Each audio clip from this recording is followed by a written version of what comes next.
شہزادی کے لیے کھڑے ہو جائیں اس کی عظمت کا عالم کیا ہوگا. ان کی شادی کیسی سادگی کے ساتھ ہوئی ہے. اللہ اکبر اللہ اکبر اللہ اکبر. ہم سوچیں اور تصور کریں. آج ہم یہ سوچتے ہیں اتنا دہیج دینے کے بعد بھی ہم کہتے ہیں کچھ نہیں دیا. دہیج تو سب کچھ دیا مگر جو دینا تھا بھول گئے. ادھر دہیج نہیں تھا مگر سب کچھ تھا. اگرچہ مختصر دہیج تھا.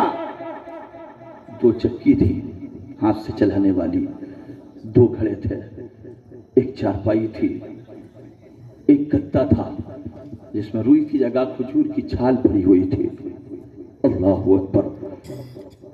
یہ نبی تو جہاں اپنی شہزادی کو دہیج دے رہی ہے. ایک مشکیزہ تھا. اللہ اکبر اللہ اکبر. یہ مختصر دہیج سرکار نے اپنی بیٹی کو دیا. آج مگر ہم سب کچھ دیتے ہیں مگر پھر بھی کچھ نہیں دیتے. ادھر بظاہر یہ مختصر دہیج تھا مگر تقوی و پرہیزگاری تھی, پارسائی تھی, ان کے اندر صداقت تھی, ان کی نظروں میں حیا تھی, ان کے پاس پردہ تھا, ان کے پاس تقوی تھا, ان کے پاس طہارت تھی, ان کے پاس شریعت پر عمل تھا. اللہ اکبر. مگر آج ہم سب کچھ دیتے ہیں مگر یہ چیزیں نہیں دیتے. اللہ اکبر. آپ سوچیں اور تصور کریں ان پاکیزہ لوگوں کو کیسے آپ فراموش کریں گے. اور پھر خاتون جنت کو دیکھیں جنہوں نے ایک بحیثیت بیوی اپنے شوہر کا حق ادا کیا, بحیثیت بیٹی اپنے باپ کو خوش رکھا, بحیثیت بیوی اپنے شوہر کو خوش رکھا, بحیثیت ماں آپ کو حسن و حسین جیسے لال پال کے دیے جنہوں نے دین بچایا, شریعت بچائی. آج جو غوث اعظم کا آستانہ چمک رہا ہے, غریب نواز کی چوکھٹ ملی ہے, یہ بھی تو حسن و حسین کی یادگار ہے. اللہ اکبر. ہماری دین کی حقانیت کے دونوں شاہد ہیں, محی الدین بغدادی, معین الدین اجمیری. کوئی جواب نہیں ہے. مگر آج حد یہ ہو گئی کہ ہم نے ساری حیا کی چادر کو اتار کر پھینک دیا ہے. بے حیائی کا اتنا ننگا ناچ میں نے پہلے کبھی نہیں دیکھا تھا. ابھی میری اتنی عمر نہیں ہوئی ہے, میں نے بچپن میں دیکھا تھا کہ ناچنے والوں کو اپنے گھر پہ بیٹھا کوئی گوارا نہیں کرتا تھا, ناچنے والوں کو کہ ہاں کوئی رشتہ نہیں کرتا تھا, ناچنے اور گانے والوں سے کوئی تعلق نہیں کرتا تھا. مگر ہائے افسوس, آج گھر گھر ناچ اور گانے موجود ہے. اور حد یہ ہو گئی کہ آج کی قوم کی بیٹیاں آج روڈ پر ننگا ناچ کر رہی ہے.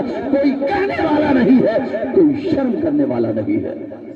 کبھی سوچا تھا کہ یہ دن بھی دیکھیں گے کہ بے غیرتی اتنی عروج پر آ جائے گی کہ ہمارے گھر کی ماں بہن بیٹیاں آوارہ لوگوں کے سامنے ناچیں گی اور اس بارات میں بھی ناچیں گی جس میں شراب پینے والے بھی ہوں گے, جس میں دارو خور بھی ہوں گے, جس میں حضرات بد نگاہی والے بھی ہوں گے, اپنے بھی ہوں گے غیر بھی ہوں گے, محرم بھی ہوں گے غیر محرم بھی ہوں گے, جو حضرات کن سمر کر روٹوں پر ناچیں گی.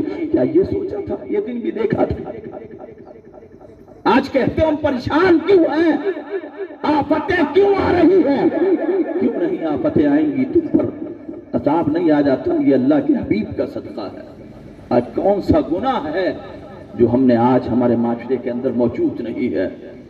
شرابیں ہم پیے, جوئے ہم کھیلیں, جھوٹ ہم بولیں, شادیوں کے موقع پر ننگا ناچ ہم کریں اور پھر ہم کہیں کہ ہم پریشان کیوں, نمازیں ہم چھوڑیں, شریعت کی دھچیاں ہم اڑائیں.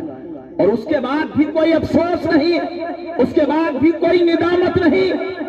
یہ ندامت اور افسوس کی نہیں ہے تو سمجھ لو کہ ایمان سے بہت دور جا چکے ہو تم۔ ایمان کے 3 ہی درجے بتائے ہیں رسول کونین نے۔ اول درجہ حدیث پاک میں سرکار فرماتے ہیں کہ اگر کوئی برائی ہو رہی ہے، تم سے ہو سکتا ہے تو اپنی طاقت کے ذریعے سے اس برائی کو ختم کر دو معاشرے سے۔ دوسرا درجہ میرے نبی فرماتے ہیں کہ اگر برائی ہو رہی ہے، اتنی طاقت ہے کہ زبان سے کہہ سکتے ہو، اگر وہ مارے گا تو صبر کر لو گے، تو ضروری ہے کہ زبان سے کہو کہ یہ غلط کام ہو رہا ہے۔ اور تیسرا ایمان کا درجہ یہ بتایا ہے نبی نے، اور یہ سب سے کمزور درجہ ہے۔ سرکار فرماتے ہیں کہ اگر اتنا بھی نہیں کر سکتے ہو تو دل میں برا جانو۔ اب آپ اندازہ کر سکتے ہیں کہ ہم کس پوزیشن میں پہنچ چکے ہیں۔ نہ آج ہم ہاتھ کے ذریعے سے برائی مٹا رہے ہیں، نہ زبان کے ذریعے سے برائی کو برائی کہنے والا ہے۔ بارات میں ہم جو ہے سینکڑوں لوگ ہوتے ہیں، مگر کوئی کہتا ہے کہ ناچنے والے کیوں ناچ رہے ہیں، گانا بجانے والے کیوں بجا رہے ہیں، بے حیائی کیوں ہو رہی ہے، یہ عریانیت کیوں ہو رہی ہے۔ دل میں برا جانے والے کتنے لوگ ہوتے ہیں، یہ جو ناچتے ہیں، یہ جو ڈانس کرتے ہیں، یہ دل میں برا جانتے ہیں۔ آپ بتائیے جب تینوں درجے میں نہیں ہے تو آپ کہاں پہنچ چکے ہیں، کس پوزیشن میں پہنچ چکے ہیں۔ آپ بتاؤ پریشان ہم نہیں ہوں گے تو کون ہوگا؟ آفتیں ہم پہ نہیں آئیں گی تو کس پہ آئیں گی؟ مصیبتیں ہم پہ نہیں آئیں گی تو کس پہ نہیں آئیں گی؟ حال یہی ہے آج کہ ہم اچھے بستروں پر ایسیاں لگا کر اچھے کمبلوں میں لیٹ کر تڑپتے ہیں، نیند نہیں آتی ہے، نیند کی گولیاں کھا کھا کے سوتے رہی ہے۔ کل وہ لوگ تھے جن کے پاس مکان نہیں تھے، بستر نہیں تھے، جن کے پاس آشائشیں نہیں تھی، مگر آرام سے سوتے تھے اور یہ کہتے تھے یا رسول اللہ کتنی تسکین ہے، وابستہ تیرے آرام کے ساتھ، نیند کانٹوں پہ بھی آ جاتی ہے آرام کے ساتھ۔